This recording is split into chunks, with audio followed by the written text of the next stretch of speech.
All right, let's dive right into this explainer and investigate what is arguably the greatest height deception in all of history. For centuries, we've all pictured Napoleon Bonaparte in a very, very specific way. You know the image, right? The hand tucked firmly in the waistcoat, the perpetual scowl, this tiny little figure desperately trying to conquer Europe.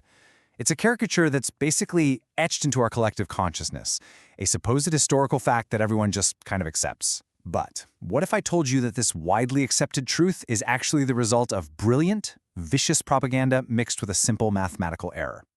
Today, we are going to completely shatter a 200-year-old myth. We all know the classic image of the angry, tiny tyrant. But before we look at the evidence, let's just ask the most fundamental question. How tall was this man, really? It's honestly fascinating how a single measurement can completely alter how history remembers someone. We're going to look past the jokes, past the cartoons of him standing on boxes, and past all the pop culture shorthand to find the actual, verified numbers. Well, shattering the myth right out of the gate, he was exactly 5 feet 7 inches tall. That's roughly 1.7 meters. Now, in today's world, sure, that might not sound like a towering giant, but context is absolutely everything here. In early 19th century France, the average height for an adult male was 5 feet 5 inches. So Napoleon was actually taller than the average Frenchman of his era. He was completely normal and arguably even slightly above average for his demographic. So how in the world did a man of perfectly respectable height become the global poster child for shortness?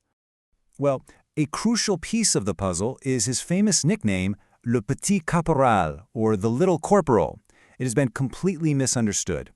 It was actually just an affectionate nod to his youth and his relatively unknown status when he rose to prominence at the 1796 Battle of Lodi. It had absolutely zero to do with his physical size. Plus, think about this. Napoleon constantly stood next to his elite imperial guards. These guys were specifically selected for their massive physical stature, often standing 6 feet tall or more. I mean, if you're an average-sized person and you constantly surround yourself with literal giants, the visual contrast is definitely going to make you look tiny. A mathematical miscalculation, the autopsy confusion. Let's see how a post-mortem examination in 1821 completely cemented a global misunderstanding. So, when Napoleon died in exile on the remote island of St. Helena, an autopsy was conducted by his doctor, François Antomarchi. The doctor recorded Napoleon's height in the official report as 5 feet 2 inches. And boom, right there, history was seemingly written in stone. But there was a massive catch hiding in plain sight, the old French measurement system. You see, the French used a unit called the pouce, or the king's foot, which was physically longer than the British imperial inch. The French inch was 2.71 centimeters, while the British inch was 2.54 centimeters. Now, over the length of an entire human body, that tiny fractional difference in the ruler adds up to several inches of disparity. And the translation is honestly shocking. 5 feet 2 inches in the French king's foot translates directly to about 5 feet 6.5 inches in the British imperial system, which of course we round up to 5 foot 7. But the British press, they were hungry for a win and eager for absolutely any dirt on their defeated enemy. So they simply reported the French 5 foot 2 figure without any of that vital context. They didn't convert the units at all. They just printed the lower number and the public completely ran with it, creating this incredibly powerful mathematical illusion. The British propaganda machine, James Gillray's Little Boney. Because as it turns out, that math error was really just the final nail in a coffin built by a brilliant, vicious psychological operation. This whole operation was spearheaded by the phenomenal British caricaturist James Gillray. Britain wasn't just fighting Napoleon with ships and armies, they were waging a total war on his image. Following a March 1803 diplomatic incident where Napoleon went on this massive, rage-fueled tirade against the British ambassador, Gillray struck absolute gold. He drew a childish, tiny Napoleon throwing a massive tantrum, overturning furniture, stamping his feet, all under the famous title Maniac Ravings or Little Boney in a Strong Fit. The image was an absolute sensation overnight, and that nickname stuck like glue. These cartoons weren't just funny drawings. They were highly strategic weapons designed to minimize his threat by making him a total laughingstock.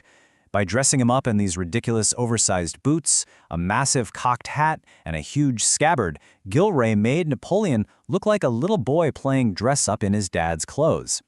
Take the famous 1805 cartoon, The Plum Pudding in Danger. Napoleon is shown as a literal miniature, having to stand on his chair just to carve up a globe next to the seated, totally relaxed British Prime Minister William Pitt. Because think about it, if your enemy looks like a joke, they suddenly feel a whole lot less terrifying to the general public. It is so fascinating to track the life cycle of this myth. What started as a clever political cartoon in 1803 to boost British morale was accidentally validated by a measurement translation error in 1821, and then finally morphed into a recognized 20th century psychological concept in 1926.